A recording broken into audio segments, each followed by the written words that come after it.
It was a cold, foggy evening in the small town of Blackwood.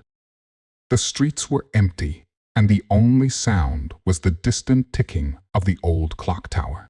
Inside the cozy study of Detective Henry Whitlock, a fire crackled in the hearth, casting long shadows on the walls. Whitlock, a tall man with sharp eyes and a neatly trimmed mustache, was sitting at his desk, sipping a cup of tea. He was known as the best detective in town, and his reputation for solving the most puzzling cases was unmatched. Suddenly, there was a loud knock on the door. Startled, Whitlock set down his cup and called out, "Come in." The door creaked open, and a young woman stepped inside. She was dressed in a long black coat, her face pale and her hands trembling. "Detective Whitlock," she said in a shaky voice, "I need your help. My uncle, he's dead." Whitlock gestured for her to sit down. "Please take a seat and tell me everything." The woman, whose name was Clara, explained that her uncle, Sir Reginald Blackwood, had died suddenly that evening. He had been hosting a dinner party at his mansion, and everything seemed fine until he collapsed after drinking a glass of port wine. The doctor had declared it a heart attack, but Claire was convinced it was something more sinister. "Why do you think it was murder?" Whitlock asked, leaning forward. "Because," Claire replied, "my uncle was in perfect health. And there was something strange about the way he died." His face turned blue, and he clutched his throat before he fell. It didn't look like a heart attack at all. Whitlock's eyes narrowed. "Who was at the dinner party?" Clara listed the guests: her cousin Edward, a wealthy businessman, Lady Margaret, a close friend of the family, and Mr. Harold Green, her uncle's lawyer. And, of course, the butler, James, was there too. Whitlock stood up and grabbed his coat. "Let's go to the mansion. I need to see the scene for myself." The Blackwood mansion was an imposing building, surrounded by tall trees and a wrought iron gate. When Whitlock and Clara arrived, the guests were gathered in the drawing room, looking nervous and uneasy. The body of Sir Reginald had been moved to the study, and the glass of port wine he had been drinking was still on the table. Whitlock examined the glass carefully. It was half full, and the deep red liquid smelled faintly bitter. He took a small notebook from his pocket and began jotting down notes. "Who served the port?" he asked, turning to the butler, James. "I did, sir," James replied. "I poured a glass for each guest, as usual. Sir Reginald always liked to have a glass of port after dinner." Whitlock nodded. "And did anyone else touch the glass?" James hesitated. "Well, Mr. Edward did." He handed the glass to Sir Reginald. Whitlock's eyes flicked to Edward, who was sitting in a corner, looking pale and nervous. "Is that true, Mr. Edward?" Edward stood up, his hands shaking. "Yes, I handed him the glass, but I didn't do anything to it. I swear." Whitlock didn't reply. He turned to Lady Margaret.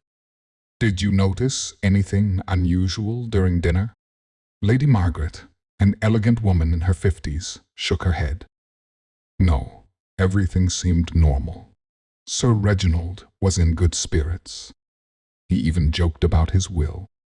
Whitlock's ears perked up. "His will? What did he say?" "He said he was going to change it," Mr. Green, the lawyer, interjected. "He mentioned that he wanted to leave everything to Clara." Clara gasped. "He never told me that." Whitlock's mind was racing. He turned to Clara. "Did anyone know about this change in the will?" Clara shook her head. "No, I had no idea." Whitlock looked around the room, his sharp eyes taking in every detail. Suddenly, he noticed something on the floor near the table. It was a small, crumpled piece of paper. He picked it up and unfolded it. Written on it were the words, "The port is poisoned." Whitlock's heart skipped a beat. He turned to the guests. Someone here knew about the poison. Who wrote this note? No one spoke. The room was silent, except for the ticking of the clock. Whitlock walked over to Edward. You handed Sir Reginald the glass. Did you know it was poisoned? Edward's face turned red. No, I didn't know. I swear. Whitlock didn't believe him. He turned to Mr. Green. As the lawyer, you would have known about the change in the will. Did you poison the port to prevent Sir Reginald from changing it? Mr. Green shook his head vigorously. No, detective. I would never do such a thing. Whitlock's gaze fell on Lady Margaret. And you, Lady Margaret, did you have any reason to want Sir Reginald dead? Lady Margaret's eyes filled with tears. No, detective. I loved him like a brother. Finally, Whitlock turned to James, the butler. You served a port. Did you poison it? James looked down at the floor. No, sir. I would never harm my master. Whitlock sighed. He knew someone in the room was lying. He walked over to the fireplace and stared into the flames, thinking hard. Suddenly, he noticed something glinting in the ashes. He reached in and pulled out a small, empty vial. This, he said, holding it up, is the poison. Someone tried to destroy the evidence by throwing it into the fire. The guests gasped. Whitlock turned to Clara. Do you recognize this vial? Clara shook her head. No, I've never seen it before.